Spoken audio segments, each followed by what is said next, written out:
species of Variformin's been extinct since the Cretaceous period. I mean, this thing is about this thing. Why?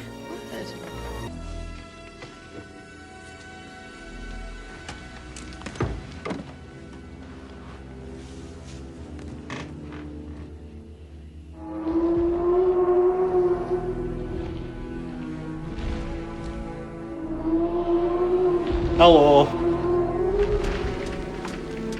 Welcome back. In this video, starting to put the car back together again. Last episode we got the fuel tank back in, all the fuel lines back in, and the braking system. The new line made up and clipped up. This episode, getting the subframe in with the new bushings, the upper spring perch arms with the new bushings, and also the trailing arms back in. So hopefully, by the end of this video, should be able to actually have the car back on its wheels. So let's go. Here is what we have for today. So we've got the spring perch / upper control arm bushings. They're poly bushes, 80A durometer, which is just hardness. Then we've got the trailing arm bushes. These are solid aluminium, so they don't bind up, because these kind of tend to do that when you get them. We've got some new wheel bearings, nothing exciting, and then the polyurethane subframe bushings. And these are 95A durometer, so they're a bit harder than these are, but it'll still be perfect for what we're doing. So let's crack on, see what we can get installed. So we'll start with these first. These are for this arm here, which is the spring perch arm. Spring sits on here, press against the chassis, and that's what kind of gives you your suspension. So this is the left side one, and if you're doing this, that's the part number for the left side one, because they look identical but they're not. This is a different angle on each one, so make sure you're doing the right size. So on these, you can see there's two of each half. Obviously one's got a smaller shoulder than the other here, so it does matter what side these go in. These go in these bits. Obviously it does matter what side these go in. Basically the fat shoulder, this one, goes toward where the axle will be. So you think this is sitting on the left side, I'll show you here. This is sitting on the left side here, and our axle goes behind that because the diff's there. So we're going to want the fat side, fat shoulder on this side here. So simple enough. Now these should be quite easy to put in, so I'll set you up and talk you through that. So we've got our spring perch, fat side going this way, and then the small shoulder coming this way. So all you want to do is we'll do this side, so we'll do the big shoulder first, here. All you want to do, first thing you want to make sure this internal race here is clean, smooth, this one's all good. And then that should literally push in there, a little twist. And there you go, that's that side in. You can see that it's nice and flush and stuff all around. Easy enough, perfect. So we'll just do the same on the other side with one of the smaller shoulder ones. Again, a wee twist to get it started. Push it down in. And there we are. So that's basically it.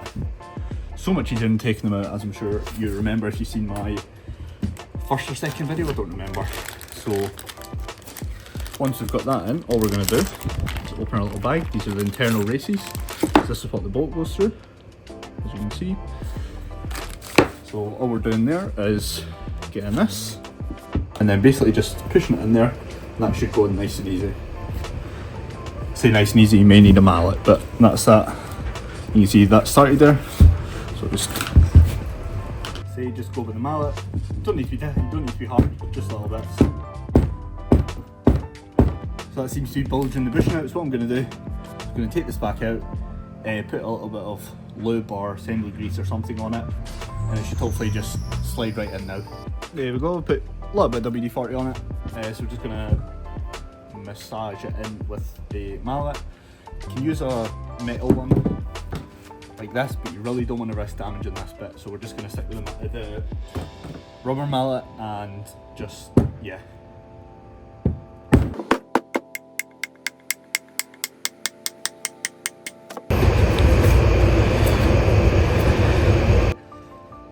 There we are, easy as that. Let's get the other side done now. So here's the other side. Same again, we want the fat shoulder on the side that the diff's on, which is this side up here. So we'll be putting the larger shoulder one this side, shorter shoulder this side. So again, we'll just go and push them in quickly. There we go, little twist to get it started. It's really easy enough, and then Okay, just twist it in, there we go. And we'll double check that's the right side, which I know it is. Get the other side in, same kind of process. Just twist it down, squeeze it in. See that, there we go, wonderful. Then we'll just spray some grease in here, spray some on the metal rod, and then make these friends. There, oh, fucking hell. There we are, we're lubed up. So we'll just, same again, twisting's quite good. Twist it to get it started, and you can kind of just wiggle your hand, get it in. Importantly, if you're going to hammer it, you really want to make sure the metal rod's far enough so that it's engaging this bushing. So if you just hammer this now, the lip of the metal could just catch on the lip of this outside bushing and just push it out. So you want to see where your line is on the inside, make sure the metal is pushed that far before you start hammering it, and then easy enough. There we are, so we're more than halfway, so I'm just going to grab my rubber mallet, finish it off, to the way.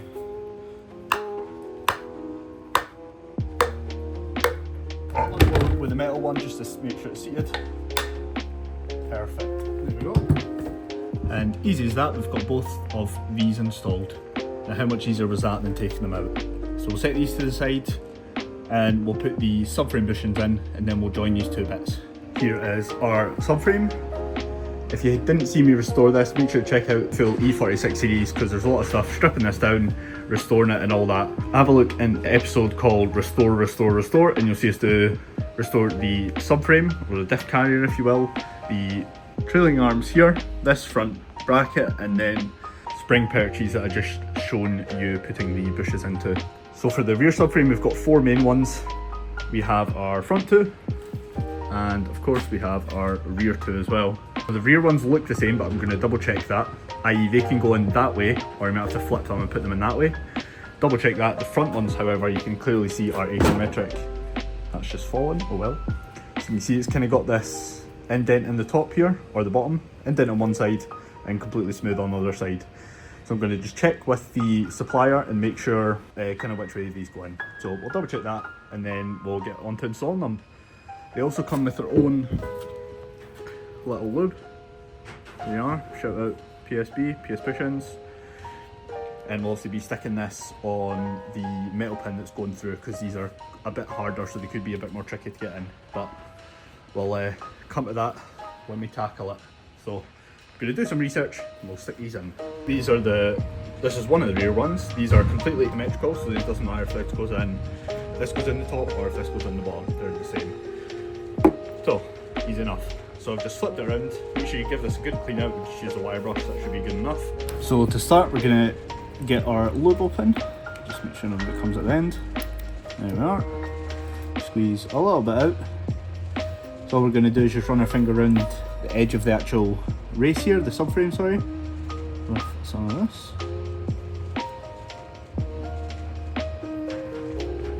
That should help that slip in quite nicely.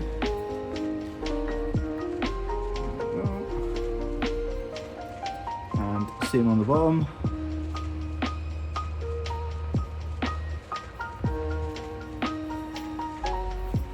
There we are, wonderful.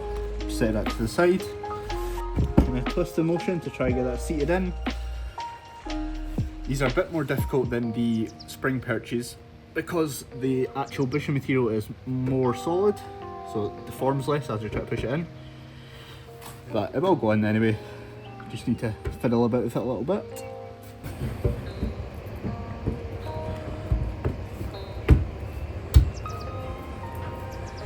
Bottom one went in easy enough, so can't be that hard. There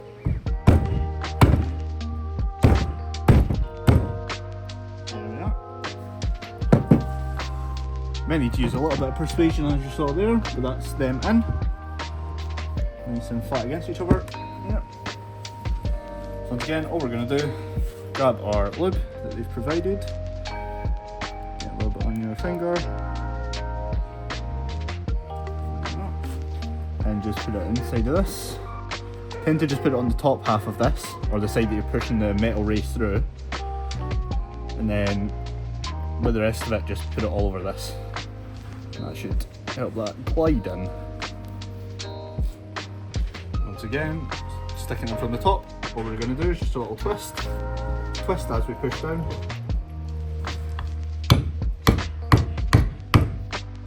Or you can start it with a hammer like that. And then it'll either push in or you'll either just hammer it in, but either way it should go in. You have to remember these are bushings, so they're obviously meant to be quite a tight fit, so if it's difficult, do not worry, you're not doing it wrong or anything. So I'm just going to get my mallet and tap these in. It's good practice to keep your hand on the bottom of them. This kind of stops the bottom rubber piece from pushing downward to do this. Or it won't, and the bottom rubber piece will push down anyway.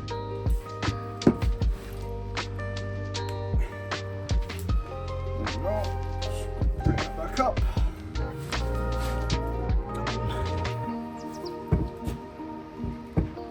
See, that's one in. Easy enough in both sides. I'll put the other rear in because it's easy enough and you don't need to see that, and then we'll move on to the front ones, which aren't more difficult, but they go in a separate way, so we'll make sure we're doing that correctly.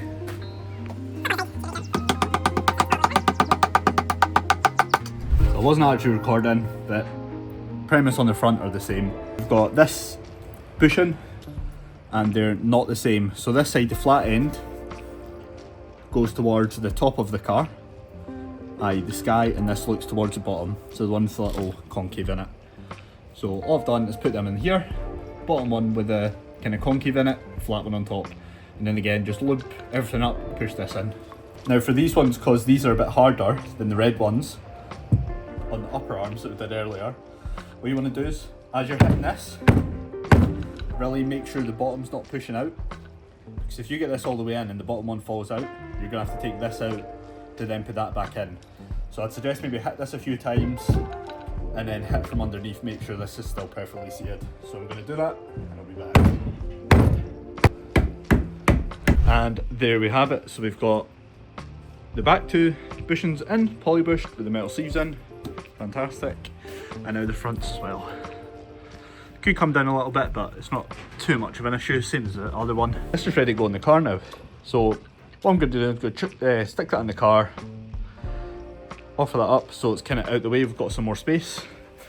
And then what we're going to do next is we've got the trailing arms, so we've got these bushings to take out. You see there's a little circlip here, pinch that and then that should come out, we'll probably need the hammer. And then also on the trailing arms we've got these, which is what the aluminium bits are going into. I'm going to go home now, get some rest. I need to get circlip pliers that are going to be able to take the wheel bearing circlips off, and I'll be back when I'm back. So now we've got all the bushings in, just wanted to mock up where the arms are kind of going. So we've got the one of our arms here, obviously with the bushing in, sitting in there nicely. Found one of the bolts you see there, and corresponding the nut, same on the other side. So I'm going to tighten these in, put this subframe in the car. Now it may need to come out again to fit other bits, but I just want to get it out the way now. Just snug the bolts up with impact. But you can see how stiff these are. So obviously you want these to move up and down because they articulate with your suspension as it goes up and down. But you don't want it as the, almost like the lateral play here. And you can see here, if I'm moving this, the entire thing's moving. There's absolutely no play in it. So these are going to feel so much better when you're driving and kind of going around corners and, you know, bumps, anything like that. So chuffed with them. Let's stick this in the car and move on to these trailing arms and try to get this stuff apart. You join me under the car, and that's the subframe mocked up in for the first time. So we've got these bolts in loosely, but it'll fix, all the bushings going well. Happy with that. The paint job here looks dog shit compared to that, but you know what, a lot better than it was, and I don't care. Like, no one will ever see this. I didn't manage to film this because I was in another unit using the hydraulic press, and that's kind of the only way that I've managed to do this. So we've got these two solid trailing arm bushings in now, nice and set. They still move, oh fuck, still move freely. So wonderful. All we've got to do now is get these ones on, two of these per trailer arm basically. They go in there, and then the wheel bearings, which we'll come to. So I'm just waiting on my bushing press coming to get these ones, and then we'll figure out these, because these look like they're going to be a bit of an issue, but it's fine. Welcome back, it's another day. I've just got the wheel bearings in. I didn't film it because it was an absolute nightmare, as you can tell by my face probably. But they're both in, this one, and of course that one. So I've just got the circlips to put in there. I need to get bigger circlip pliers because mine don't fit that gap. The gap's too big for them. But that's fine. They're really not going anywhere anyway. All I've got to do now is put these, 4 of these, 1, 2, and then on that one as well. 48 hours later. It's a new day. That's all these bushings in. I'll just quickly show you how I did them because it was quite a long, annoying process. All I've got here is a 300mm, 30cm long M10 threaded bar. Obviously M10 nuts as well. This passing all the way through the bushing. Obviously if you think the bushing when it's not installed is kind of out here, so you stick this socket, I'm using a 34 on this side and a 36 on this side. So the 34 sits on the outside race of the bushing, nice and tight, and then this 36mm sits on the outside lip of this. And all you do is tighten this with a spanner on this side and it will basically pull together, pushing it in here. There is an actual tool for this that does the exact same thing. It's just expensive and I knew I'd get away with doing this, so that's them in. So just to recap, we've got these in now, 1, 2, and then 2 on the other arm. Wheel bearing all in, and our trailing arm bushings already in as well. All I'm going to do now is put the little cover over this that actually goes into the car, and then actually put these in the car, start getting arms and stuff like that on, but I'll show you that anyway. So let's get these on and go under the car. I've not filmed much because I've just kind of been locked in wanting to get stuff done. So we got that little bracket on the trailing arm up there that's bolted in. Trailing arm on the car. We've got to connect to the upper arm now through our new ball joints. Don't worry, I know that looks slanty just because this whole thing is dropped, but that's all good. Got the shock in, and yeah, it's looking good. For the bolt for the inside of this arm up there, I've accidentally used the wrong one. That's a longer one than this is, but this bit is the one that's meant to have the longer one. All I'm going to do is just buy a longer M12 bolt, I think, or M10, whatever it is, because you can see there it's not fully coming out the nut. That's easy enough, small enough issues. We're making good progress sticking it back together. All I've got to do now is put the lower arm on, which goes to here. I'm just going to reuse the old ones until I get new ones, but it is on my list, don't worry. Same with the shocks. You can see these are looking a bit old. They still work, they still damp, so it's not too much of a problem. You just got to get brakes and stuff on, but that's easy enough. Gonna get lower arm on, and then I'll see you then. There we are, that's all the arms on. Bottom one, as I said, we'll be changing this bottom arm because it's crusty, and the eccentric bolt isn't really the best way to control the camber of your car, so we'll move on to that in one of the future episodes. But that's just kind of done for now. Still got a spring and stuff to go in. This is basically just kind of a mock-up of making sure everything fits, all the bushings and bearings and that are all happy, and they are all fine. Great success. Gonna leave it there for this video. The next video is going to be about the wheels, so keep an eye out for that because I'm really going to try hard with production and whatnot for that one. And then video kind of after that is literally going to be getting the car back up and running. Obviously still need a few bits as you all know, but we'll get them done and on the car. Thank you very much for watching. Please like and subscribe if you did enjoy it, and I look forward to seeing you in the next video. It's been a lot, I've not been able to film this video because I've been quite sick and stuff's just been quite difficult, so I've been getting a bit annoyed. But in the coming videos I'm really going to focus on filming stuff a lot better, making sure audio's okay and stuff like that. But thank you for watching anyway nonetheless, and I'll see you guys in the next one. Cheers.